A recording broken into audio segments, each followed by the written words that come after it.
সময় কিন্তু বেশি নাই, সময় কিন্তু বেশি নাই।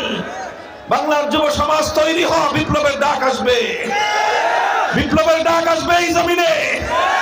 এই জমিন ইসলামী বিপ্লবের জন্য উর্বর হয়ে উঠছে। 2024 সালের 5ই আগস্টের আগ পর্যন্ত, জুলাই আর আগস্টের এই সময়টায় বাংলার এই মাটিকে এদেশের যুব জনতা, এদেশের ছাত্র জনতা বুকের রক্ত দিয়ে সিঞ্চিত করেছে। তাদের রক্তের মাধ্যমে এই মাটি বিপ্লবের জন্য উর্বর হয়ে উঠেছে। এ মাটি এভাবেই উর্বর থাকতে থাকতেই আল্লাহর জমিনে ইসলামী বিপ্লবের ডাক আসতে হবে। আল্লাহর জমিনে আল্লাহর দ্বীনকে জিন্দা করার জন্য, কোরআনী হুকুমত কায়েম করার জন্য, আল্লাহর জমিনে আল্লাহর দ্বীনকে জিন্দা করার জন্য, ইসলামী বিপ্লবের জন্য যুব সমাজকে তৈরি হতে হবে। সম্মেলনের কর্তৃপক্ষের পক্ষ থেকে সাবিন অনুরোধ জানাচ্ছি, নারায়ে তাকবীর, নারায়ে তাকবীর, নারায়ে তাকবীর। মামুনুল হক সাহেব এগিয়ে যান, আল্লাহ আছে আপনার সাথে। নারায়ে তাকবীর। আসসালামু আলাইকুম ওয়া রাহমাতুল্লাহ। ইন্নাল হামদালিল্লাহ নাহমাদুহু ওয়া নাস্তাঈনুহু ওয়া নাস্তাগফিরুহু ওয়া নু'মিনু বিহি ওয়া নাতাওয়াক্কালু আলাইহি ওয়া নাশহাদু আন লা ইলাহা ইল্লাল্লাহু ওয়াহদাহু লা শারীকা লাহু ওয়া নাশহাদু আন্না সাইয়্যিদানা ওয়া মাওলানা মুহাম্মাদান আবদুহু ওয়া রাসূলুহু সাল্লাল্লাহু তাআলা আলাইহি ওয়া আলা আলিহি ওয়া আসহাবিহি ওয়া বারাকা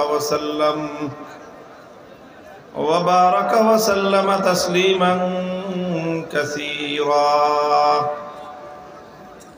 আম্মা বা'দু ফাআউযু বিল্লাহি মিনাশ শাইতানির রাজীম। বিসমিল্লাহির রাহমানির রহিম। إن الذين قالوا ربنا الله ثم استقاموا فلا خوف عليهم ولا هم يحزنون. وقال رسول الله صلى الله عليه وسلم قال الله تعالى من تقرب إلي شبرا تقربت إليه ذراعا ومن تقرب إلي ذراعا تقربت إليه باعا. بارك الله لنا ولكم في القرآن العظيم ونفعنا وإياكم بالآيات والذكر الحكيم. اللهم صل على محمد وعلى آل محمد كما صليت على إبراهيم وعلى آل إبراهيم إنك حميد مجيد. اللهم بارك على محمد وعلى آل محمد كما باركت على إبراهيم وعلى آل إبراهيم إنك حميد مجيد. কালিয়াকৈর উপজেলা উলামা পরিষদের উদ্যোগে আয়োজিত আন্তর্জাতিক ইসলামী মহাসম্মেলনে উপস্থিত সম্মানিত সভাপতি, উপস্থিত হযরত উলামায়ে কেরাম, সম্মানিত বয়োজ্যেষ্ঠ আমার মুরব্বী সাহেবান, সমবেত ইসলাম প্রিয়, কোরআন প্রেমিক, নবী প্রেমিক, তাওহীদি মুসলমান ভাই ও বন্ধুগণ, পর্দার অন্তরালে অবস্থানরত আমার সম্মানিত মা ও বোনেরা, সর্বপ্রথম মহান আল্লাহ পাক রব্বুল আলামিনের দরবারে কালেমাতুশ শুকরের হাদিয়া পেশ করতেছি। যেই মহান রব্বুল আলামিন আমাদেরকে তৌফিক দান করেছেন, দীর্ঘদিন পরে আবার আমরা একত্রিত হয়ে আল্লাহর দ্বীনের আলোচনা করতে পারতেছি। আমাদের বুকের উপর থেকে জগদ্দল পাথরের মতো চেপে বসা একটি জালিম শাসককে আল্লাহ তাদেরকে উৎখাত করে আমাদেরকে মুক্ত বাতাসে নিঃশ্বাস গ্রহণ করার তৌফিক এবং সুযোগ করে দিয়েছেন। সেই রব্বে করিমের দরবারে কালেমাতুশ শুকরের হাদিয়া পেশ করি, আলহামদুলিল্লাহ। আপনারা দীর্ঘ সেই দিনের বেলা থেকে এই রাত গভীর পর্যন্ত দেশের বরেণ্য ওলামায়ে কেরামের কাছ থেকে অত্যন্ত মূল্যবান দিক নির্দেশনামূলক আলোচনা শুনেছেন। ঈমান দীপ্ত অনেক কথা আপনারা শুনেছেন।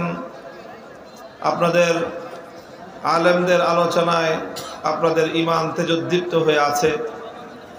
এই জন্য আমার আর খুব বেশি দীর্ঘ আলোকপাতের প্রয়োজন আমি অনুভব করছি না। আপনাদের কাছে আমি প্রথমেই আপনাদের শুকরিয়া আদায় করি যে 2021 সালে সর্বশেষ আপনাদের এই মাহফিলে আপনাদের সঙ্গে আমার দেখা হয়েছিল। আপনারা চরম প্রতিকূল পরিবেশের মধ্য দিয়েও এই মাহফিলে আমাকে বরণ করে নিয়েছিলেন এবং আমি এখানে আসার কারণে এই আয়োজক ওলামা পরিষদের নেতৃবৃন্দের উপর খড়গ নেমে এসেছিল। তারা অনেক জুলুম এবং নির্যাতন সহ্য করতে হয়েছে। এখানে বাহ্যিকভাবে যদিও এটা আমি এখানে আসার কারণে হয়েছে, কিন্তু প্রকৃত অর্থে ব্যাপারটা শুধু আমার বিষয় ছিল না। এখানে বিষয়টা ছিল তাওহীদ এবং শিরকের ইখতিলাফ এবং মতপার্থক্য। একদল চাচ্ছিল আল্লাহর জমিন থেকে তাওহীদের আওয়াজকে ভুলুণ্ঠিত করতে। তারা ছিল বাহ্যিকভাবে অনেক শক্তিশালী, তাদের কাছে ছিল এই দেশের সকল রাষ্ট্রযন্ত্র। তার বিপরীতে আমরা ছিলাম ক্ষুদ্র সংখ্যক কিছু মানুষ। আমরা সর্বদিক থেকে তাদের তুলনায় দুর্বল ছিলাম। জনশক্তির দিক থেকে, ক্ষমতার দিক থেকে, অর্থের দিক থেকে, সর্বদিক থেকে দুর্বল থাকলেও একটা দিক থেকে আমরা সবল ছিলাম।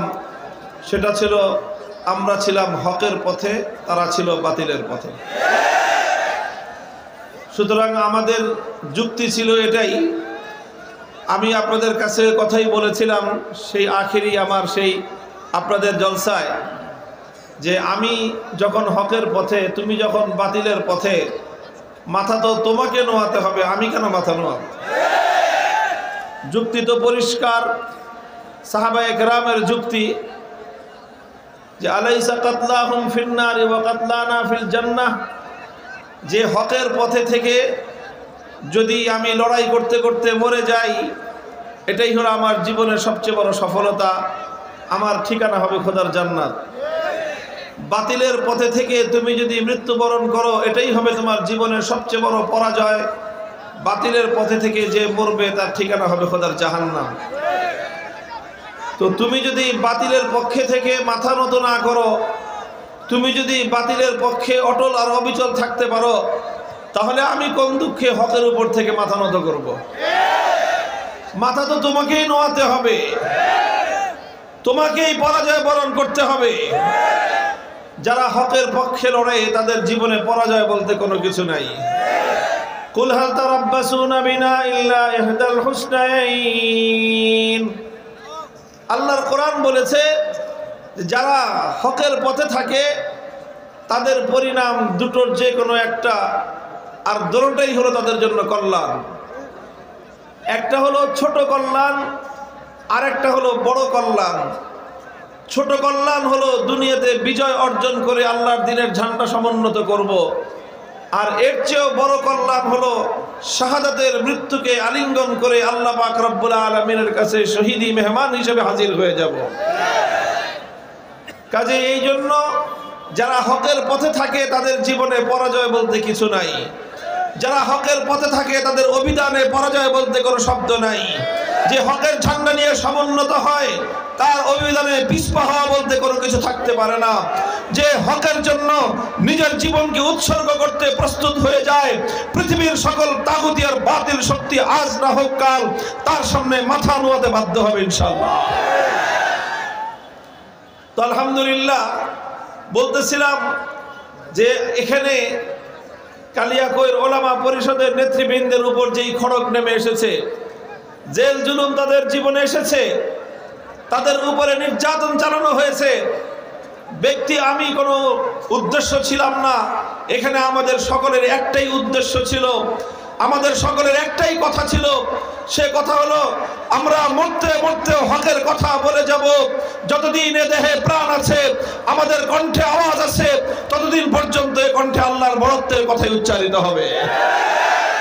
লাউ ওয়াজাতুমুস সামসামাতা আলা হাযিহি ثم إني رأيت أن أنفذ كلمة سمعتها من رسول الله صلى الله عليه وسلم لأنفذتها قبل أن تنجزوا علي। হযরত আবু যর গিফারি রাদিয়াল্লাহু তাআলা আনহু বলেছিলেন যে কেউ যদি আমার ঘাড়ে উন্মুক্ত তরবারি ধারণ করে অথবা আমার বুকের মধ্যে যদি বুলেটের পিস্তল ধারণ করে বলে যে তুমি হকের কথা বলতে পারবে না, আর আমি যদি দেখি যে এই তরবারি উন্মুক্ত তরবারি দিয়ে আমার গর্দান দ্বিখণ্ডিত করার মুহূর্ত মাত্র আগে কয়েক সেকেন্ডের মধ্যে যদি আমি একটি হকের কথা উচ্চারণ করতে পারি, আল্লাহর কসম খেয়ে বলি জীবন যাওয়ার শেষ মুহূর্তে হকের ঝান্ডা সমুন্নত করতে করতে আল্লাহর রাস্তায় হাসতে হাসতে জীবন দিয়ে দিব। এটাই আমাদের শপথ, এটাই আমাদের অঙ্গীকার।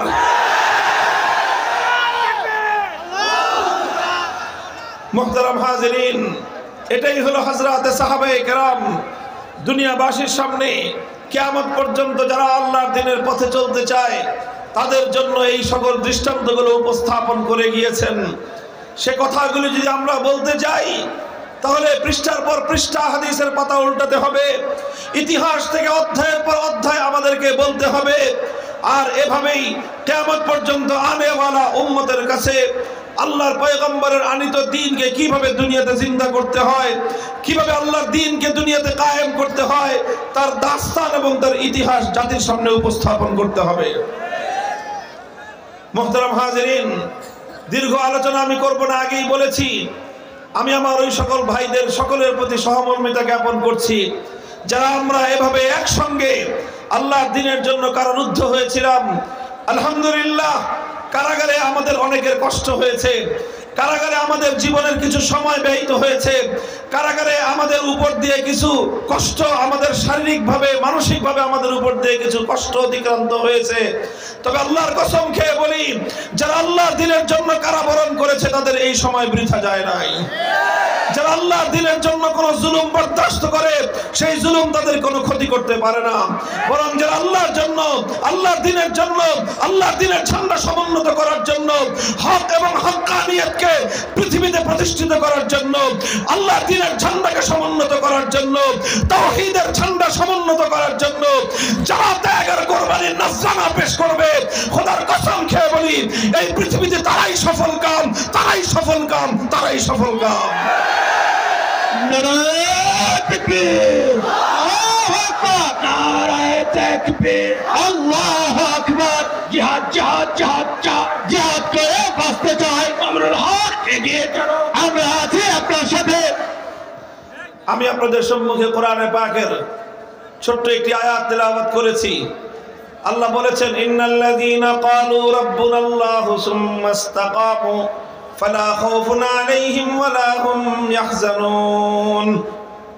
যারা এক আল্লাহকে রব বলে ঘোষণা করে, যারা এক আল্লাহ পাক রব্বুল আলামিনের তাওহীদ এবং একত্ববাদকে স্বীকার করে, ফালা খাউফুন আলাইহিম ওয়ালা হুম ইয়াহজানুন, তাদের ভয়ের কোনো কারণ নাই, তাদের চিন্তার কোনো কারণ নাই।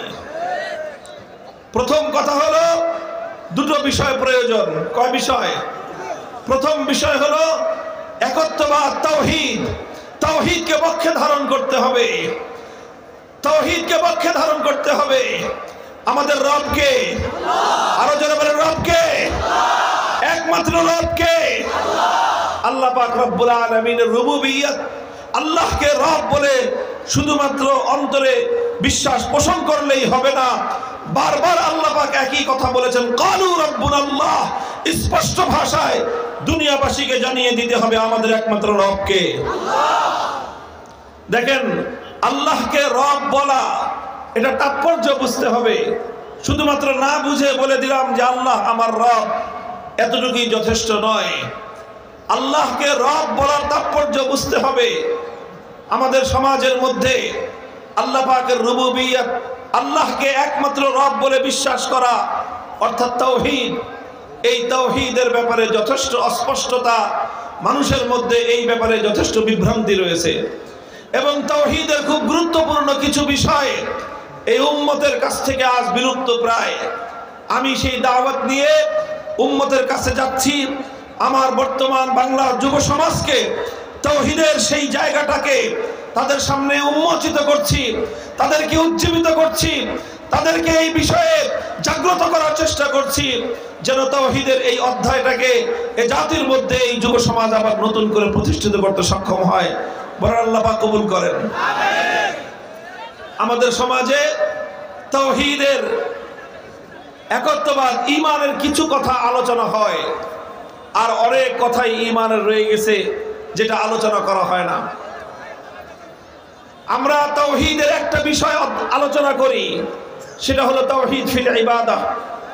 ইবাদতের মধ্যে আল্লাহর সঙ্গে কাউকে শরীক করা যাবে না, এটা আমাদের সমাজে এই তাওহীদের আলোচনা আছে।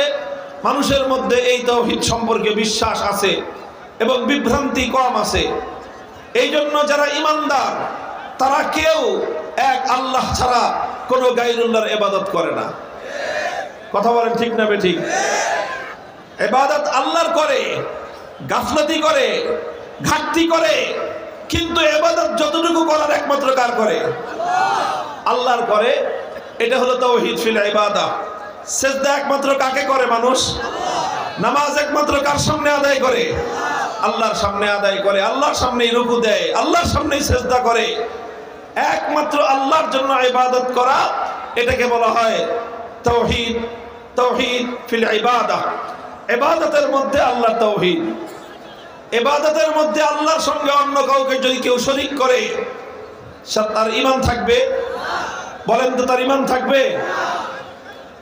যেমন ধরেন একজন মানুষ 24 ঘন্টার মধ্যে 23 ঘন্টা 55 মিনিট শুধু আল্লাহর ইবাদত করলো, আর 5 মিনিট দুর্গার পূজা করলো, লোকটা ঈমানদার না বেঈমান? সন্দেহের কোনো অবকাশ আছে? আচ্ছা, 5 মিনিট না, 1 মিনিট সে দুর্গার পূজা করে, আর 23 ঘন্টা 59 মিনিট সে আল্লাহর ইবাদত করে, ঈমানদার না বেঈমান? পরিষ্কার, কারো কোনো সন্দেহ নাই, সেই লোকটা হলো বেঈমান। কারণ ইবাদতের মধ্যে আল্লাহর সঙ্গে অন্য কাউকে শরীক করার কোনো অবকাশ নাই। তো এই যে তাওহীদ, এই তাওহীদ আমার দেশের মানুষ বুঝে, এই তাওহীদ আমার সমাজের মানুষ বুঝে।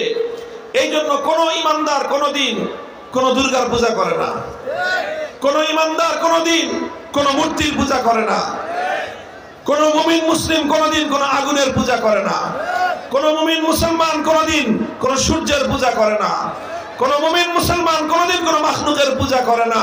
ইবাদত করে একমাত্র কার? এটাকে বলা হয় তাওহীদ ফিল ইবাদাহ। ঠিক এরকম ভাবে আমাদের সমাজে ঈমানের আরেকটা আলোচনা আছে, যে আলোচনাটা ব্যাপকভাবে দাওয়াত এবং তাবলীগের মেহনতের মাধ্যমে মানুষের কানে কানে পৌঁছে দেওয়া হয়েছে। সেটা হলো তাওহীদের আরেকটা বিষয়। ওনারা যে কথা বলেন যে করনেওয়ালি জাত একমাত্র কে? যা কিছু হয় কার পক্ষ থেকে হয়? সব আল্লাহর পক্ষ থেকে হয়, আল্লাহর হুকুম ছাড়া কিছুই হয় না। এই যে আরেকটা তাওহীদের একটা বড় অধ্যায়, ঈমানের একটা গুরুত্বপূর্ণ বিষয়, ওনারা এভাবেই বলেন যে করনেওয়ালি জাত একমাত্র আল্লাহ। আল্লাহই করেন, আল্লাহই খাওয়ান, আল্লাহই বাঁচান, আল্লাহই পড়ান, সব কিছু রিজিক দেন কে? সব কিছু হয় কার পক্ষ থেকে? আল্লাহ চাইলেই কোনো কিছু হয়, আল্লাহ না চাইলে কোনো কিছুই হয় না। এই একটা আলোচনা আছে তাওহীদের। এটা হলো দাওয়াত এবং তাবলীগের ময়দানে যারা কাজ করেন, ব্যাপকভাবে উম্মতের কানে কানে তাওহীদের এই আওয়াজটা পৌঁছে দিয়েছেন। এটাকে আমরা বলি তাওয়াক্কুল আলাল্লাহ। এটা হলো আস্থা এবং ভরসা একমাত্র কার উপর? আল্লাহর উপর। আমি আপনাদেরকে তাওহীদের আরেকটা দিক, আরেকটা বিষয় আমি আপনাদের দৃষ্টি আকর্ষণ করব খুব সংক্ষিপ্ত ভাবে। তাওহীদের সেই দিকটা সম্পর্কে আমাদের সমাজ ব্যাপকভাবে গাফলতির মধ্যে, ব্যাপকভাবে তারা এই বিষয়ে ত্রুটির মধ্যে, অজ্ঞতার গহীন সমুদ্রের মধ্যে হাবুডুবু খাচ্ছে। তাওহীদের সেই দিকটা বলার জন্য আমি আপনাদের সামনে আল্লাহর পয়গম্বরের একটি হাদিস উদ্ধৃতি করছি। হাদিসটি বর্ণিত হয়েছে হযরত আদী ইবনে হাতেম রাদিয়াল্লাহু তাআলা আনহু থেকে। আদী ইবনে হাতেম, আপনারা হাতেম তাইর নাম শুনেছেন? হাতেম তাই, হাতেম তাই কে ছিলেন? বখিল মানুষ না দানবীর? দানবীর হিসেবে পৃথিবীতে সুপ্রসিদ্ধ।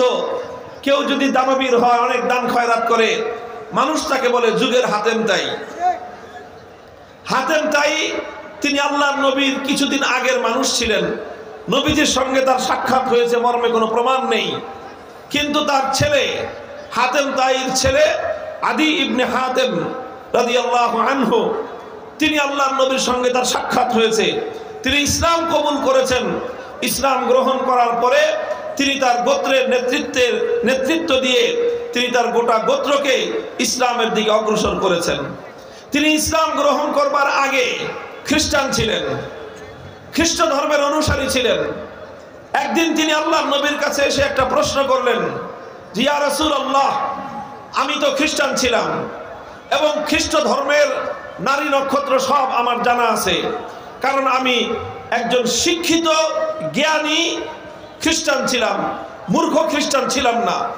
এই জন্য খ্রিস্ট ধর্মের সবকিছু আমার জানা আছে। আমার প্রশ্ন হলো, কোরআনে পাকের মধ্যে আল্লাহ পাক রব্বুল আলামিন খ্রিস্ট জাতি সম্পর্কে, আহলে কিতাবদের সম্পর্কে, ইহুদিদের সম্পর্কে আল্লাহ একটা অভিযোগ করেছেন, যে তাদের ব্যাপারে একটা দোষ আল্লাহ আলোচনা করেছেন। আমি নিজে খ্রিস্টান ছিলাম, আমার জানা মতে এই অভিযোগটা খ্রিস্টানদের মধ্যে আমি কোনোদিন দেখি নাই। তো যেই অভিযোগটা আমি নিজে খ্রিস্টান হয়ে খ্রিস্টানদের মধ্যে দেখলাম না, সেই অভিযোগটা কোরআনে পাকের মধ্যে আল্লাহ পাক খ্রিস্টানদের ব্যাপারে করে দিলেন। এটা কিভাবে হলো? রাসূল আকরাম সাল্লাল্লাহু আলাইহি ওয়াসাল্লাম জিজ্ঞাসা করলেন, কি অভিযোগ করেছেন আল্লাহ পাক কোরআনে পাকের মধ্যে যেই ব্যাপারে তোমার প্রশ্ন হয়ে গেল? আদি ইবনে হাতেম রাদিয়াল্লাহু আনহু সূরাতুল বারাতের ওই আয়াতের উদ্ধৃতি দিলেন, যেখানে আল্লাহ পাক রব্বুল আলামিন ইহুদি খ্রিস্টানদের সম্পর্কে বলেছেন, ইত্তাখাযু আহবারাহুম ওয়া রুহবানাহুম আরবাবাম মিন দুনিল্লাহি ওয়াল মাসীহ ইবনে মারইয়াম ওয়া মা উমিরু ইল্লা লিয়াবুদু ইল্লাল্লাহ। আল্লাহ পাক বলতেছেন যে ইহুদি খ্রিস্টানরা তারা এক আল্লাহকে বাদ দিয়ে তারা তাদের আহবার এবং রুহবান, অর্থাৎ তাদের ধর্মের মধ্যে যারা পণ্ডিত ব্যক্তি আছে, জ্ঞানী ব্যক্তি আছে, সেই পণ্ডিত জ্ঞানীদেরকে, ও রুহবান এবং তাদের মধ্যে যারা পাদ্রী আছে, এই পাদ্রীদেরকে, অর্থাৎ ইহুদি খ্রিস্টানরা তাদের ধর্মের দুই শ্রেণীর মানুষকে আল্লাহর পরিবর্তে তারা রব হিসেবে গ্রহণ করে নিয়েছে। এক শ্রেণীর মানুষ হলো যারা আহবার, অর্থাৎ যারা তাদের মধ্যে শিক্ষিত, যারা তাদের মধ্যে পণ্ডিত। আরেক শ্রেণী হলো যারা তাদের মধ্যে রুহবান, পাদ্রী, ধর্মগুরু, অর্থাৎ তারা তাদের পণ্ডিত আর ধর্মগুরুদেরকে রব মানে, তারা তাদের ধর্মগুরু আর পণ্ডিতদেরকে আল্লাহর পরিবর্তে তাদেরকে রব বানিয়ে নিয়েছে। এই অভিযোগ আল্লাহ পাক রব্বুল আলামিন খ্রিস্টানদের ব্যাপারে করেছেন। আদি ইবনে হাতেম বললেন যে, ইয়া রাসূলুল্লাহ, আমি তো বছরের পর বছর খ্রিস্টান ছিলাম এবং খ্রিস্টানদের লিডার ছিলাম এবং খ্রিস্টানদের একজন পণ্ডিত ব্যক্তি ছিলাম। কোনোদিন আমরা তো আমাদের কোনো পণ্ডিতকে বলি নাই যে সে রব, সে খোদা। কোনোদিন তো আমরা আমাদের কোনো পাদ্রীকে বলি নাই যে সে খোদা। তাহলে আমাদের ব্যাপারে কোরআনে পাকের মধ্যে এই অভিযোগটা কেন করা হলো? আপনারা আমার আলোচনা বুঝতেছেন? প্রশ্নটা বুঝেছেন? আদি ইবনে হাতেমের প্রশ্ন বুঝতে হবে কথা, শুধু কথা বুঝার পরে সেই কথাকে মনে গাঁথতে হবে, গেঁথে নিয়ে সেই কথাকে বাস্তবায়ন করার জন্য মাঠে নামতে হবে। সময় কিন্তু বেশি নাই, সময় কিন্তু বেশি নাই। বাংলার যুব সমাজ তৈরি হওয়া, বিপ্লবের ডাক আসবে, বিপ্লবের ডাক আসবে এই জমিনে। এই জমিন ইসলামী বিপ্লবের জন্য উর্বর হয়ে উঠছে। দেখেন, যখন পতিত জমিতে, পতিত ভূমিতে যখন চাষাবাদের সময় চলে আসে, এই যে যখনই আপনার জানুয়ারি মাসটা চলে আসবে, এখন কিন্তু বাংলার অধিকাংশ মাঠ ঘাট সব বিরান পড়ে আছে, কোথাও তেমন কোনো ফসল নাই। কিন্তু জানুয়ারি মাসটা শেষ হলেই আস্তে আস্তে ফসলের মৌসুম আসবে। কথা বলেন ঠিক না বেঠিক? যখনই এক দুইটা বৃষ্টি হবে জানুয়ারির শেষ দিকে, ফেব্রুয়ারিতে, অথবা একটু বৃষ্টির যখন মৌসুম আসবে, তখন ওই পতিত ভূমিগুলোতে কৃষকরা হাল চাষ করবে। হাল চাষ করে এই মাটিগুলোকে চাষাবাদের জন্য উপযুক্ত করবে। চাষাবাদের জন্য যখন মাটিটা উপযুক্ত হয়ে যাবে, তখন দ্রুত সেখানে বীজ বপন করতে হবে। রোয়া লাগাতে হবে, চারা বপন করতে হবে, ধানের চারা হোক, গমের চারা হোক, যে কোনো ফসল ফলাতে হলে চাষাবাদের পরে জমিনকে বেশি দিন পতিত রাখা যাবে না, তাহলে ওই জমিনে ভালো আর ফসল হবে না। কথা বলেন ঠিক না বেঠিক? 2024 সালের 5ই আগস্টের আগ পর্যন্ত, জুলাই আর আগস্টের এই সময়টায় বাংলার এই মাটিকে এদেশের যুব জনতা, এদেশের ছাত্র জনতা বুকের রক্ত দিয়ে সিঞ্চিত করেছে। তাদের রক্তের মাধ্যমে এই মাটি বিপ্লবের জন্য উর্বর হয়ে উঠেছে। এই মাটি এভাবেই উর্বর থাকতে থাকতেই আল্লাহর জমিনে ইসলামী বিপ্লবের ডাক আসতে হবে। আল্লাহর জমিনে আল্লাহর দ্বীনকে জিন্দা করার জন্য, কোরআনী হুকুমত কায়েম করার জন্য, আল্লাহর জমিনে আল্লাহর দ্বীনকে জিন্দা করার জন্য, ইসলামী বিপ্লবের জন্য যুব সমাজকে তৈরি হতে হবে।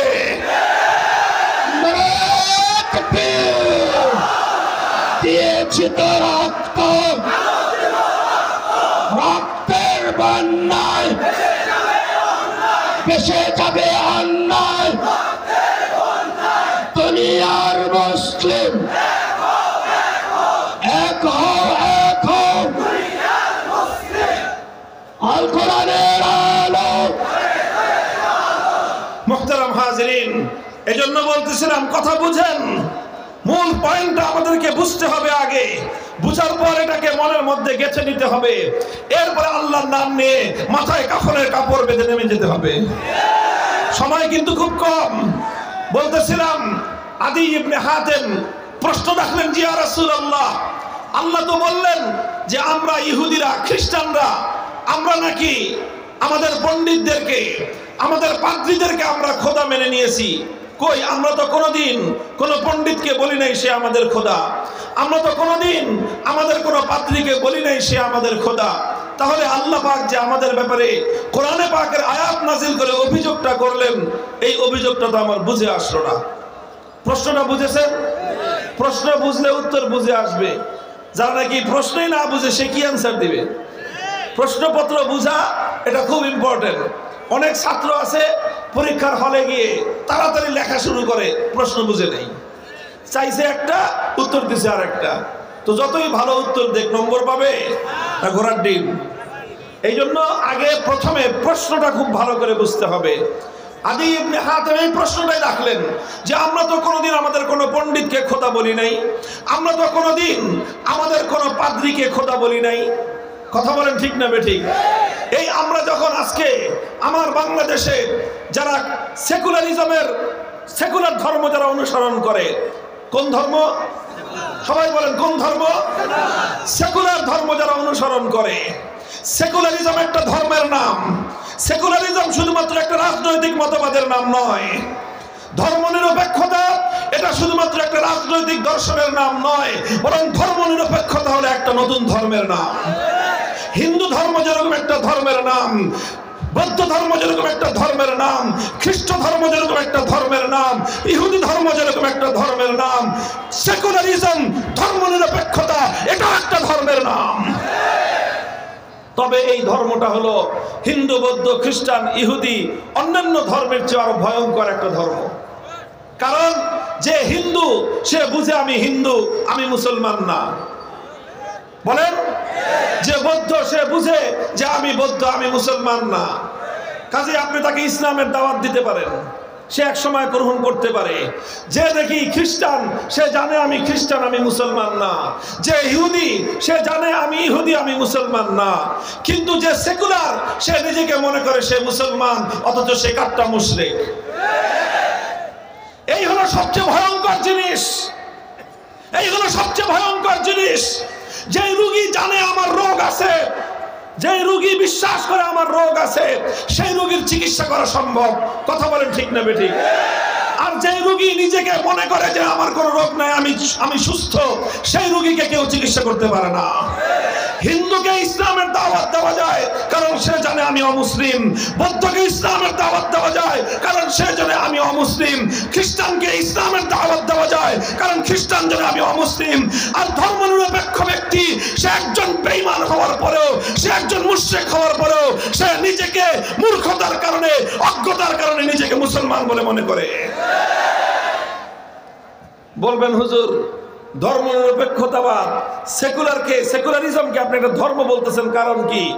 কারণ হলো এই যে এই জায়গাটা আমি পরিষ্কার করতেছি আপনাদের কাছে, কোন গোজামিলের কথা মামুনুল হক বলবে না, বলি না আমরা, পরিষ্কার আল্লাহর কোরআনের আলোকে স্পষ্ট করে দিব আপনাদের সামনে কেন আমাদের সঙ্গে তাদের লড়াই, কেন এই ফ্যাসিবাদী শক্তি, কেন এই আওয়ামী দুঃসাহস, এই অত্যাচারী শক্তি বাংলাদেশে এত শক্তি থাকতে সবচেয়ে বেশি জুলুম কেন ওলামায়ে কেরামের উপর করে বুঝতে পারবেন।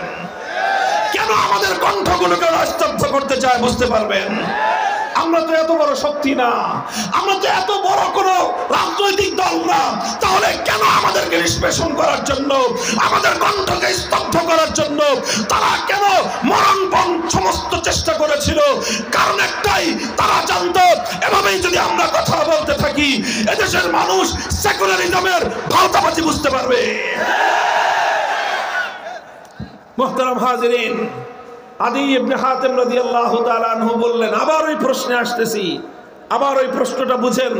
তিনি বললেন যে হুজুর, ইয়া রাসূলুল্লাহ, খ্রিস্টান ইহুদিরা তো কোনোদিন কোনো পণ্ডিতকে খোদা বলে নাই, কোনোদিন কোনো পাদ্রীকে খোদা বলে নাই, তাহলে আল্লাহ পাক কেন তাদের ব্যাপারে অভিযোগটা করলেন যে এরা তাদের পণ্ডিত এবং তাদের পাদ্রীদেরকে আল্লাহকে বাদ দিয়ে খোদা মেনে নিয়েছে? এই কথা আল্লাহ কেন বললেন?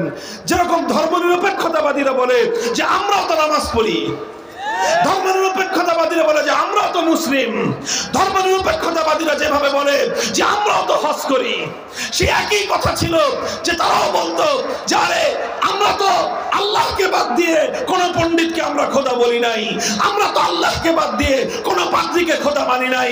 যেমন এরা বলে আমরা তো আল্লাহকে বাদ দিয়ে আমাদের নেতা নেত্রীদেরকে খোদা মানি না, তাহলে আমাদেরকে হুজুররা কেন মুশরিক বলে? প্রশ্ন এই জায়গায়, প্রশ্নের জবাব শুনেন। আল্লাহ নবী মুহাম্মদ আরবি সাল্লাল্লাহু আলাইহি ওয়াসাল্লাম হযরত আদি ইবনে হাতেমের প্রশ্নের জবাবে আরেকটা পাল্টা প্রশ্ন করলেন। কোন কোন বর্ণনায় প্রশ্নের আকারে এসেছে। আল্লাহ নবী বললেন, হে আদি, বলো তো দেখি তোমাদের ইহুদি আর খ্রিস্ট ধর্মের মধ্যে এমন একটা বিষয় ছিল কিনা, আলাস্তুম হাররামতুম মা হাররামুহু ওয়া আহলালতুম মা আহাল্লুহু, তোমাদের মধ্যে কি এমন বিষয় ছিল তোমাদের পণ্ডিত আর তোমাদের পাদ্রীরা মিলে যখন কোন একটা বিষয়কে তারা বৈধ বলে দিত যে এটা এখন বৈধ, এটা আইনসম্মত, অথচ আল্লাহ সেটাকে বেআইনি করে রেখেছেন। আল্লাহ বেআইনি করার পরেও পণ্ডিত আর পাদ্রীরা মিলে সেটাকে আইনসম্মত বলে দিলে তোমরা আল্লাহর কথা বাদ দিয়ে তোমাদের পণ্ডিত আর তোমাদের পাদ্রীদের কথায় সেটাকে তোমরা আইনসম্মত বলে মেনে নিতা, এমন বিষয় ছিল কিনা? এবার মাথা চুলকায় কহা, তা তো ছিল হুজুর। তোমাদের মধ্যে এমন কোন বিষয় ছিল কিনা, আলাস্তুম হাররামতুম মা হাররামুহু, কোন একটা জিনিসকে আল্লাহ বৈধ করে দিয়েছেন, একটা জিনিসকে আল্লাহ পাক বৈধতা দিয়েছেন, আর সেই জিনিসটাকে তোমাদের পণ্ডিতরা তোমাদের পাদ্রীরা মিলে অবৈধ বলে দিল, বেআইনি বলে দিল, তখন তোমরা আল্লাহর কথা বাদ দিয়ে তোমাদের পণ্ডিত আর তোমাদের পাদ্রীদের কথায় সেই জিনিসটাকে তখন তোমরা বেআইনি মনে করো, অবৈধ মনে করো।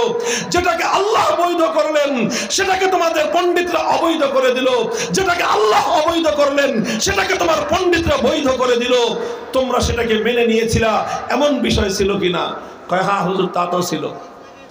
এবার হাদিসের কিতাব উল্টান, আবু দাউদ শরীফ, তিরমিজি শরীফ, এমনকি বুখারী মুসলিমের অনেক রিওয়ায়াতের মধ্যে এই বর্ণনাটা বিভিন্ন ভাষায় এসেছে।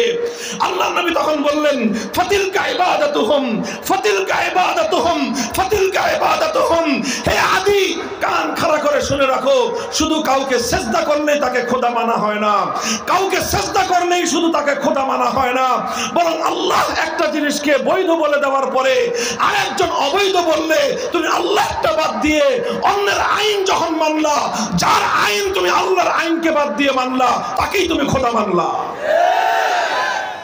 কথা বুঝেন? তুমি যখন আল্লাহর আইন বাদ দিয়ে আরেকজনের আইন মানলা, তুমি শুধু তার আইন মানো নাই, তাকে খোদা মেনেছো। এটা আমার কথা নয়, এটা আল্লাহর কথা, এটা স্বয়ং আল্লাহর পয়গম্বরের কথা। মুহতারাম হাজিরিন, এবার বুঝেন, ইসলামের কালেমা হলো লা ইলাহা ইল্লাল্লাহ, চূড়ান্তভাবে আইন করার অধিকার একমাত্র কার? ধর্মনিরপেক্ষতাবাদীকে জিজ্ঞাসা করেন চূড়ান্তভাবে আইন করার অধিকার কার?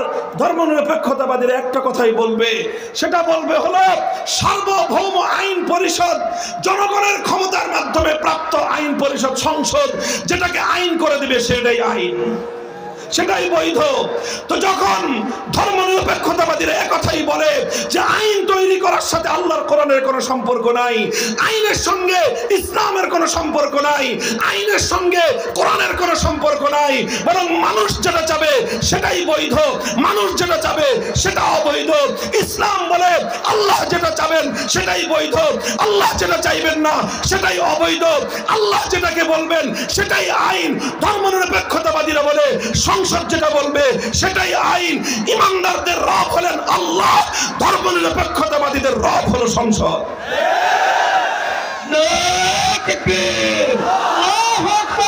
ইসলামের শত্রুরা হুঁশিয়ার সাবধান, ইহুদের দালালেরা হুঁশিয়ার সাবধান, আল কোরআনের আলো আলো, দুনিয়ার মুসলিম এক হও, এক হও, এক হও, এক হও, দুনিয়ার মুসলিম জিহাদ জিহাদ জিহাদ চাই, জিহাদ করে বাঁচতে চাই, আমরা হক এগিয়ে চলো, আমরা আছি আপনার সাথে। আপনারা আমার এই মৌলিক কথাটা মনে রাখেন, এ ব্যাপারে যে কোনো ডিবেট করার জন্য, যে কোনো বিতর্ক করার জন্য আমরা সর্বদা প্রস্তুত আছি, এবং যে কারো পক্ষ থেকে যে কোনো চ্যালেঞ্জকে মোকাবেলা করার জন্য ওপেন ঘোষণা দিয়ে দিচ্ছি আমরা। ধর্মনিরপেক্ষ মতবাদ একটা কুফরি মতবাদ, ধর্মনিরপেক্ষ ব্যক্তি কোশ্চেন কালেও ইমানদার হতে পারে না। মুহতারাম হাজিরিন, এই জায়গাটাতেই হলো মুসলমানদের সঙ্গে ইসলামের সঙ্গে তাদের একটা চূড়ান্ত বড় ধরনের সংঘাত। কিন্তু ধর্মনিরপেক্ষতার নানা রকম ভুলভাল ব্যাখ্যা দিয়ে মুসলমানদেরকে তালগোল বুঝায় দিয়ে মুসলমানদেরকে ঈমান হরণ করবার পায়তারা চালায়।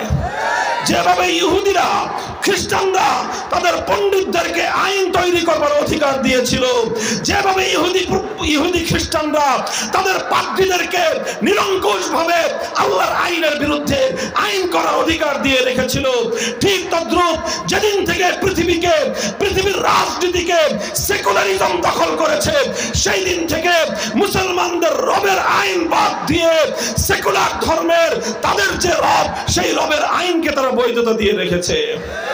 আল্লাহ পাক উম্মতকে সে কথাগুলো বুঝবার তৌফিক দান করেন। এই বিষয়ে আর দীর্ঘ আলোচনা আমি আজ এখানে করব না। এটার ব্যাপারে যদি আরো কারো ডিটেইল জানার প্রয়োজন হয় যোগাযোগ করবেন ইনশাআল্লাহ। কোরআন এবং হাদিস থেকে অজস্র রেফারেন্স দিয়ে চোখে আঙ্গুল দিয়ে দেখিয়ে দেব যে কিভাবে ধর্মনিরপেক্ষ ধর্ম, কিভাবে সেকুলার ধর্ম ইসলামের সঙ্গে শতভাগ বৈপরীত্য রাখে। আল্লাহ পাক উম্মতকে বুঝবার তৌফিক দান করেন। বলেছিলাম এই যে তাওহীদ, এই তাওহীদ এটাকে বলা হয় তাওহীদ ফির রুবুবিয়্যাহ, এটাকে বলা হয় তাওহীদ ফিল হাকিমিয়্যাহ। আইন করবার চূড়ান্ত অধিকার একমাত্র কার? কেউ বলতে পারেন তাহলে মানুষকে আইন করতে পারবে না? হ্যাঁ, ইসলাম বলে, কোরআন বলে মানুষ আইন করতে পারবে এক শর্তে। কয় শর্তে? জোরে বলেন, কয় শর্তে? এক শর্ত হলেই মানুষের কোন আইন আল্লাহর কোন আইনের বিরুদ্ধে যেতে পারবে না। সারা দুনিয়ার মানুষ মিলে যদি কোন আইন করে আর সেই আইনটা যদি আল্লাহর আইনের কন্ট্রাডিক্টেড হয়, 700 কোটি মানুষের আইন বাতিল বলে গণ্য হবে, আল্লাহর আইন কার্যকর থাকবে। এটাই হলো ইসলাম, এটাই হলো তাওহীদ। আর 700 কোটি মানুষের কথায় যারা আল্লাহর ছোট্ট একটা আইনকে পরিবর্তন করে দিবে, তারা হাজি হতে পারে, গাজী হতে পারে, পাজি হতে পারে, ইমানদার হতে পারে না।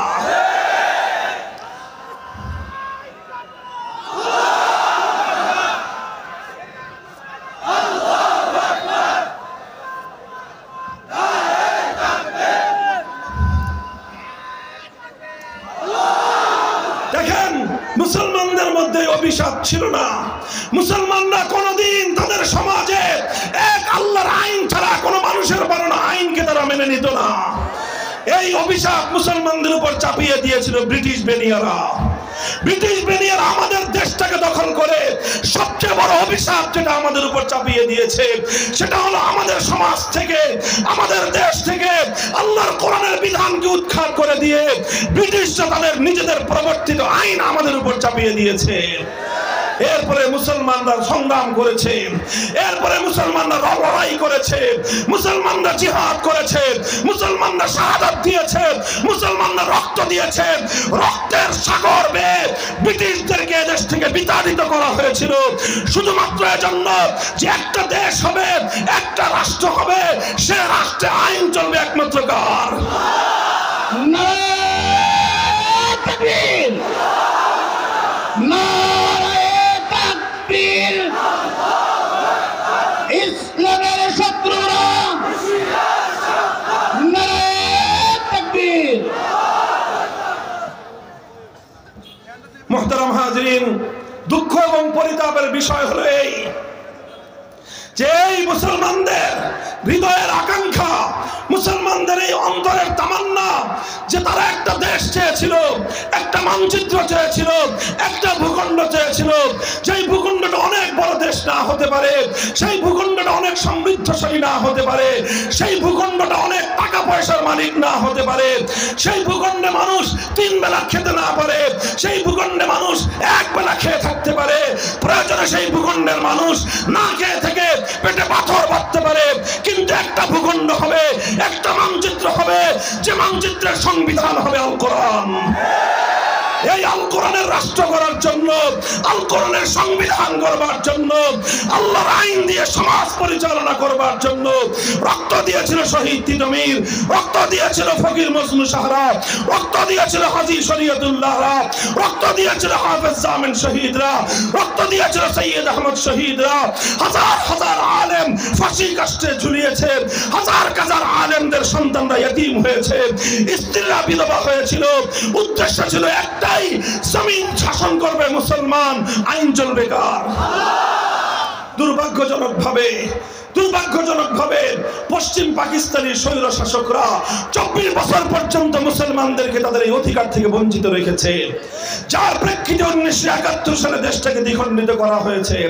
71-এর পর যখন দেশটা মুক্ত এবং স্বাধীন হলো, এই স্বাধীনতার পরে ভারতের তৎকালীন প্রধানমন্ত্রী ইন্দিরা গান্ধী, শ্রীমতী ইন্দিরা গান্ধী, তিনি ভারত যেটা নাকি একটা ধর্মনিরপেক্ষ রাষ্ট্র, সেই রাষ্ট্রের মূলনীতিগুলোকে শেখ মুজিবুর রহমান সাহেবের মাধ্যমে বাংলাদেশের সংবিধানের উপর চাপিয়ে দিয়ে বাংলাদেশটাকে ভারতের গোলামে পরিণত করেছে, বাংলাদেশটাকে ভারতের একটা গোলাম রাষ্ট্রে পরিণত করেছে, বাংলাদেশের সংবিধানকে ভারতের দাসত্বের শৃঙ্খলের অঙ্গীকারপত্র বানিয়েছে। এজন্য আমরা বলি, এটা চ্যালেঞ্জ করে আমি বলি, ইতিহাসের সূত্রে বলি, 1971-এর মুক্তিযুদ্ধে বিজয় অর্জন করার আগ পর্যন্ত বাংলাদেশে কেউ কোনোদিন ধর্মনিরপেক্ষতার কথা বলে নাই। শেখ মুজিবুর রহমান সাহেব ধর্মনিরপেক্ষতার কথা আগে বলেন নাই, আওয়ামী লীগ আগে ধর্মনিরপেক্ষতার কথা বলে নাই। আগে তারা বলতো পাস করতে পারলে কোরআন সুন্নাহ বিরোধী কোনো আইন আমরা করব না। এই অঙ্গীকার তারা করে ক্ষমতায় আসার পর তারা সব ইসলামের বিরুদ্ধে একটা একটা করে আইন পাস করেছে, রাষ্ট্র থেকে আল্লাহর নামটাকে তারা মুছে ফেলবার চেষ্টা করেছে। মুহতারাম হাজিরিন, এজন্য আমার আখেরি পয়গাম আপনাদের কাছে, আমার এই স্বাধীন মাতৃভূমির কাছে, এদেশের নতুন প্রজন্মের কাছে, এই জেনারেশনের কাছে আমাদের একটা পয়গাম, আমাদের একটা আহ্বান। আজ বাংলাদেশের সামনে সবচেয়ে গুরুত্বপূর্ণ 2টা ইস্যু। কয়টা ইস্যু? 1 নম্বর ইস্যু হলো ভারতীয় আধিপত্যবাদ থেকে বাংলাদেশকে মুক্ত করতে হবে। আগে আমরা শুধু বলতাম, আগে শুধু আমরা আলেমরা বলতাম, আগে শুধু আমরা মোল্লা মৌলবীরা বলতাম যে ভারতীয় আধিপত্যবাদকে রুখে দাঁড়াও। এখন শুধু আমাদের হুজুরদের বলতে হয় না, এখন বাংলাদেশের অন্তর্বর্তীকালীন সরকার ওই কথা বলে। এখন বাংলাদেশের সমস্ত রাজনৈতিক দল এক সুরে কথা বলতেছে, সবাই বলতেছে ভারতীয় আধিপত্যবাদ রুখে দাঁড়াও। শুধু মুসলমান নয়, ধর্ম বর্ণ নির্বিশেষে সবাই বলতেছে ভারতীয় আধিপত্যের হাত থেকে বাংলাদেশকে মুক্ত করতে হবে। আমরা বলি যে গাছের শেকড়ে গোড়ায় পানি ঢেলে 2-1টা ডাল ছাটলে কোনোদিন এই বৃক্ষের বিষ ছায়া থেকে মুক্তি পাওয়া সম্ভব নয়। কথা বলেন ঠিক না বেঠিক?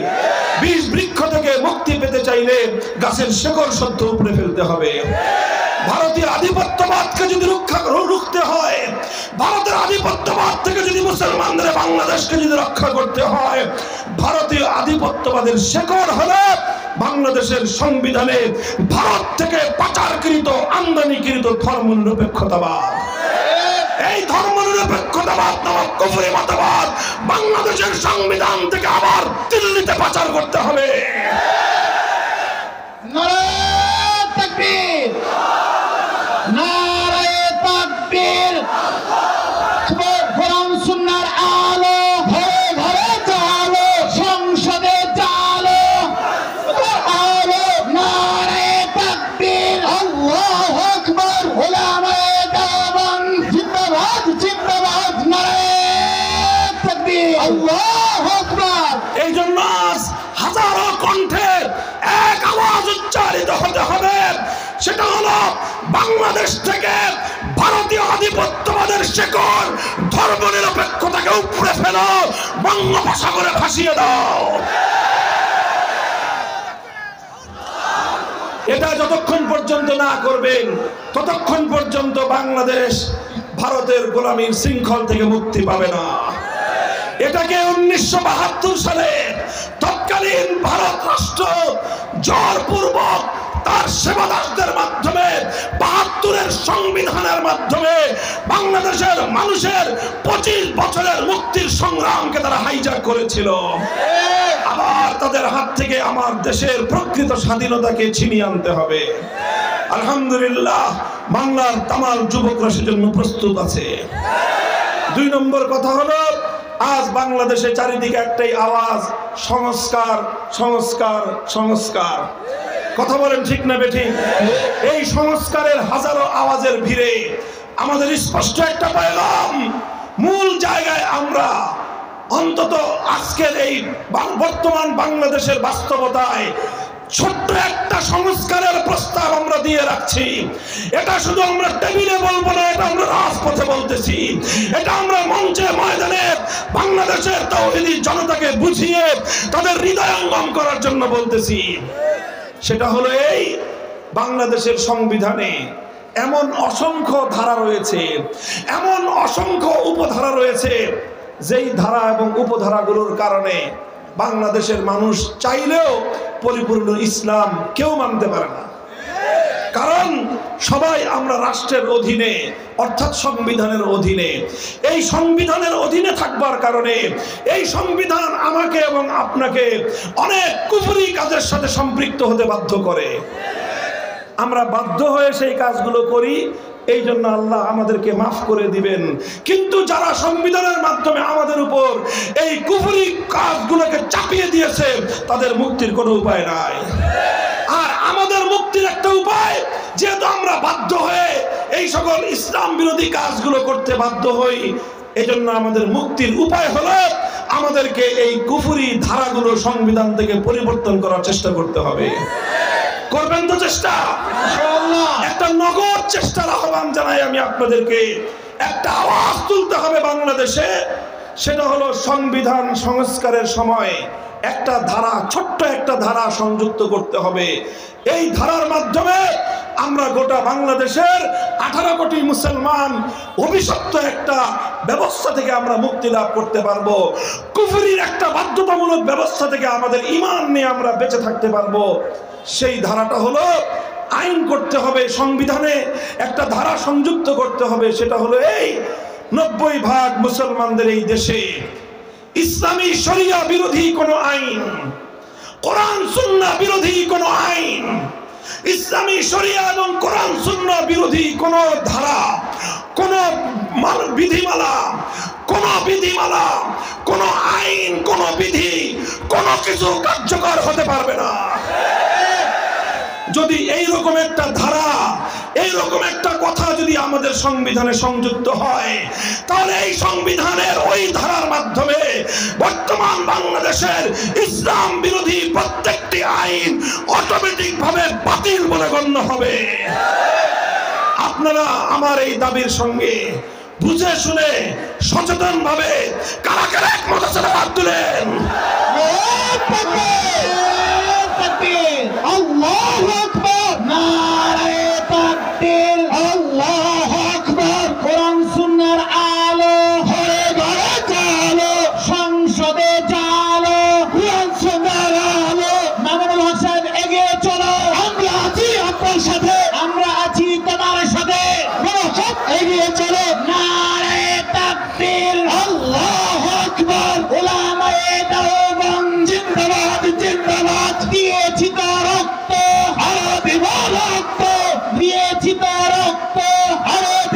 রক্ত রক্তের বন্যায় ভেসে যাবে অন্যায়। আল্লাহু আকবার। ভাই, ইতিহাস পর্যালোচনা করে আমি আপনাদেরকে প্রমাণ করে দিতে পারবো আমাদের পূর্বপুরুষ, আপনাদের পূর্বপুরুষ, এই বাংলাদেশের বর্তমান মুসলমানদের পূর্বপুরুষরা আল্লাহর জমিনে কোরআনী হুকুমত কায়েম করার জন্য যেই ত্যাগ আর কোরবানি স্বীকার করেছে, যেই রক্ত এবং শাহাদাতের নজরানা পেশ করেছে, যেই জান আর মালের কোরবানি এই বাংলাদেশের পূর্বসূরি মুসলমানরা দিয়েছে, এটা এই পাক ভারত উপমহাদেশের আর কোন জাতি দেয় নাই। তাই আজ আমরা আমাদের অধিকারের দাবি তুলছি, আমাদের পূর্বপুরুষদের রক্তের ঋণের দাবি তুলছি। সেটা হলো এই কোরআন সুন্নাহ বিরোধী, ইসলামী শরিয়া বিরোধী সকল আইন, সকল বিধিমালা, সকল নীতিমালা অকার্যকর করার জন্য এই ধারা সংযুক্ত করতে হবে। কথা বলেন ঠিক না বেঠিক? এই ধারা, এই সংস্কার করার প্রস্তাব আমরা তুলছি কারণ 5ই আগস্টের বিপ্লব ছিল একটা শিরক মুক্ত তাওহীদের আহ্বানে করা একটি সমাজ বিপ্লবের পূর্বাভাস। কথা বলেন ঠিক না বেঠিক? 5ই আগস্ট যদিও পূর্ণাঙ্গ ইসলামী বিপ্লব হয় নাই, কিন্তু এটা ছিল ইসলামী বিপ্লবের পূর্বে, সূর্যোদয়ের পূর্বে যেভাবে পূর্ব দিগন্তে নতুন সুবহে সাদেক উদিত হয়, সুবহে সাদেক উদিত হলে দুনিয়ার প্রত্যেকটা মানুষ বুঝতে পারে আর কিছুক্ষণ পরে সূর্যের উদয় ঘটবে, ঠিক তেমনি ভাবে আমরা বলতে চাই 5ই আগস্টের বিপ্লবের পর এই বাংলার মাটি ইসলামী বিপ্লবের জন্য এতটাই উর্বর হয়েছে, আজ শুধু মাদ্রাসার সন্তানেরা নয়, স্কুল কলেজ ইউনিভার্সিটি গুলোতে আজ নতুন প্রজন্ম একত্ববাদ এবং তাওহীদের জন্য জীবন দিতে প্রস্তুতি নিয়েছে। প্রমাণ দেখেন, যখন 5ই আগস্ট বিপ্লব হলো, দুপুর বেলায় স্বৈরাচারী ফ্যাসিবাদী পালিয়ে গেল বাংলাদেশ থেকে। এদেশের মানুষ এই দুপুর 1:30 থেকে 2টার দিকে মানুষ জানতে পেরেছে। কথা বলেন ঠিক না ঠিক? এরপরের আধা ঘন্টার বাংলাদেশের কথা আপনারা সবাই মনে করেন তো দেখি, স্মৃতিতে মনে আছে কিনা, যে দুপুর 2টো থেকে 2:30টা পর্যন্ত বাংলাদেশে কি হয়েছিল। টেকনাফ থেকে তেতুলিয়ায়, টেকনাফ থেকে তেতুলিয়া কোনো নেতা ডাক দিতে হয় নাই, কোনো আলেম রাজপথে নামতে হয় নাই, কাউকে ঘোষণা দিতে হয় নাই, না টেলিভিশনে ঘোষণা দিতে হয়েছে, না রেডিওতে ঘোষণা দিতে হয়েছে, না ফেসবুকে ঘোষণা দিতে হয়েছে, না ইউটিউবে ঘোষণা দিতে হয়েছে, কোথাও কাউকে ঘোষণা দিতে হয় নাই। বাংলাদেশের আমল বৃদ্ধ তাওহীদ প্রেমী জনতা টেকনাফ থেকে তেতুলিয়া যত ভাস্কর্য নামক মূর্তি ছিল সমস্ত মূর্তি ভেঙে গুড়িয়ে দিয়েছে।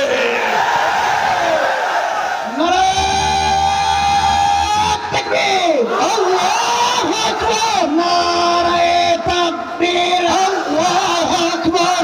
হই হই রই রই, শেখ হাসিনা গেলি কই, খুনি হাসিনা গেলি কই, হই রই রই। আমরা ওয়াজ মাহফিলের উপযোগী স্লোগান দেব ইনশাআল্লাহ। স্লোগান তো অবশ্যই দিতে হবে, তবে ওয়াজ মাহফিলের উপযোগী। কথা বলেন ঠিক না বেঠিক?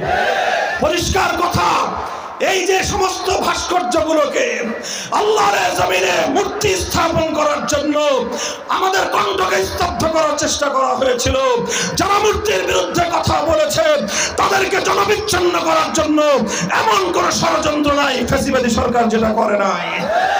কিন্তু এদেশের মানুষের হৃদয়ের মধ্যে তাওহীদের বীণ যখন বেজেছে, এদেশের মানুষের হৃদয়ে যখন তাওহীদের ঝংকার উঠেছে, কোন শক্তি, কোন পাহারা এই সকল ভাস্কর্য নামক শিরকের মূর্ত প্রতীক, এই প্রতিমাগুলোকে, এই মূর্তিগুলোকে রক্ষা করতে পারে নাই।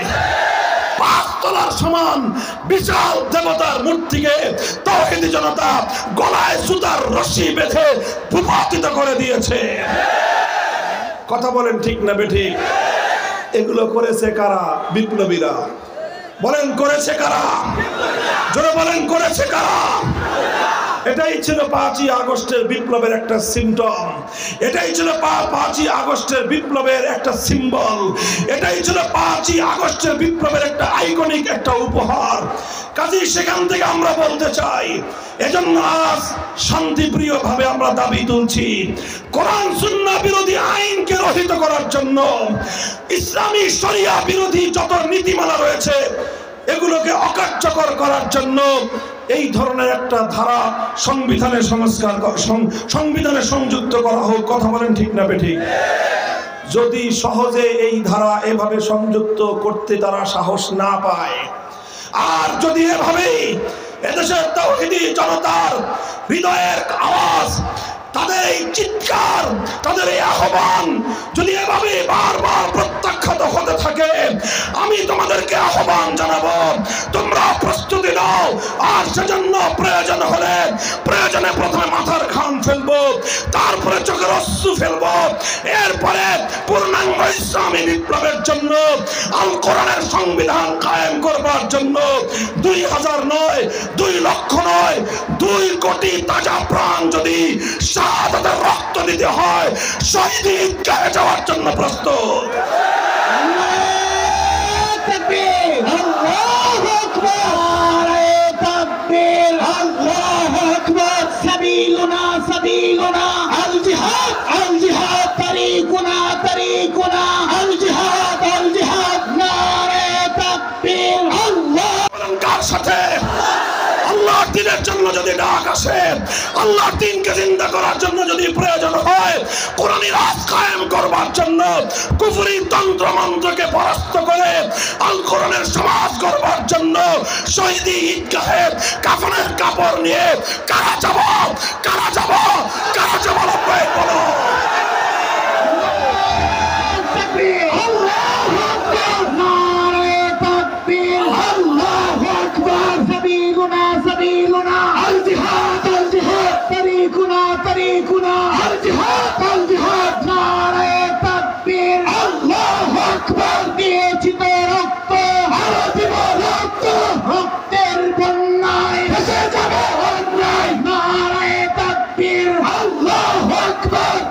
আল্লাহ পাক রব্বুল আলামিন আপনাদেরকে কবুল করেন, তৌফিক দান করেন।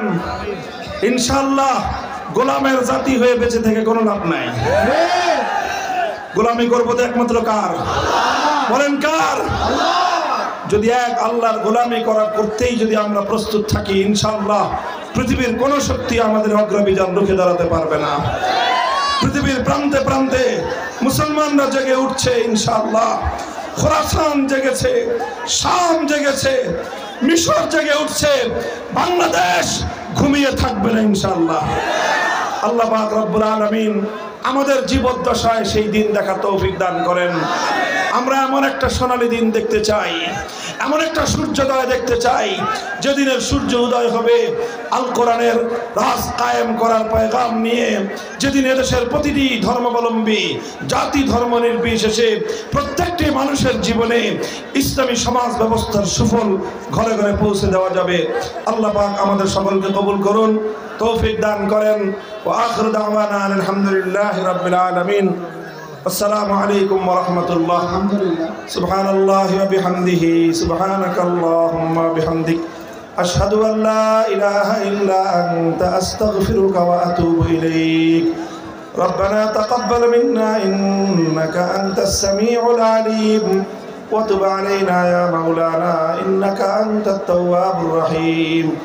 ইয়া হাইয়্যু ইয়া কাইয়্যুম বিরহমাতিকা নাস্তাগীথ, أصلح لنا شأننا كله ولا تكلنا إلى أنفسنا طرفة عين। আল্লাহ ইলাহুল আলামিন কালিয়াকৈর উপজেলা উলামা পরিষদকে আপনি কবুল ফরমান। আল্লাহ তাদের আয়োজিত আজকের ইসলামী মহাসম্মেলনকে আপনি কবুল করুন। আল্লাহ এই সম্মেলনের শুরু থেকে শেষ পর্যন্ত যে কথাগুলো হয়েছে আল্লাহ, সব কথাগুলোকে আল্লাহ আপনি কবুল করুন। ভুল ভ্রান্তি হয়ে থাকলে মাফ করে দিন। সহি কথাগুলোর উপর আল্লাহ আলোচক শ্রোতা আমাদের সকলকে আমল করবার তৌফিক ইনায়াত ফরমান। আল্লাহ ইলাহুল আলামিন রব্বুল আলামিন, আমরা আপনার দ্বীনকে পরিপূর্ণভাবে অনুসরণ করতে চাই, সে তৌফিক আপনি আমাদেরকে দান করুন, হিম্মত দান করেন মাওলা। সমস্ত তন্ত্র মন্ত্রের কবর রচনা করে আয় আল্লাহ আমরা আপনার আল কোরআনের সমাজ গড়তে চাই, সে তৌফিক এনায়েত ফরমান। আয় আল্লাহ কোরআন সুন্নাহর আদর্শ বাস্তবায়ন করতে চাই, ব্যক্তি, পরিবার, সমাজ এবং রাষ্ট্রের সকল ক্ষেত্রে আয় আল্লাহ ইসলামের বলকে আপনি বালা করে দিন। আয় আল্লাহ মুসলমানদের এই পবিত্র জন্মভূমি এর প্রতি যে মাটিকে আপনি ইসলামের ঘাঁটি হিসেবে কবুল করুন। আয় আল্লাহ ইলাহাল আলামিন রব্বুল আলামিন, জুলাই এবং আগস্টের বিপ্লবে আয় আল্লাহ যে সকল দামাল তরুণ যুবক জনতা অকাতরে প্রাণ দিয়েছে, আল্লাহ তাদের সকলের শাহাদাতকে আপনি কবুল ফরমান। আয় আল্লাহ হাজারো শহীদের রক্তের বিনিময়ে অর্জিত আয় আল্লাহ এই বিজয়কে আপনি কল্যাণের পথে, ইসলামের পথে ধাবিত করে দিন। আয় আল্লাহ মাহমুদ রব্বুল আলামিন, যারা বুঝে বা না বুঝে ইসলামের বিরুদ্ধাচরণ করে আপনি তাদেরকে হেদায়েত নসিব করুন। হেদায়েত কপালে না থাকলে ধ্বংস করে দিন। আয় আল্লাহ সমস্ত মুসলমানদেরকে আপনি ঈমানি হিম্মত দান করুন, তাদেরকে এক এবং নেক করে দেন। আয় আল্লাহ আমাদের দোয়াকে আপনি কবুল ফরমান। ربنا تقبل منا إنك أنت السميع العليم وتب علينا يا مولانا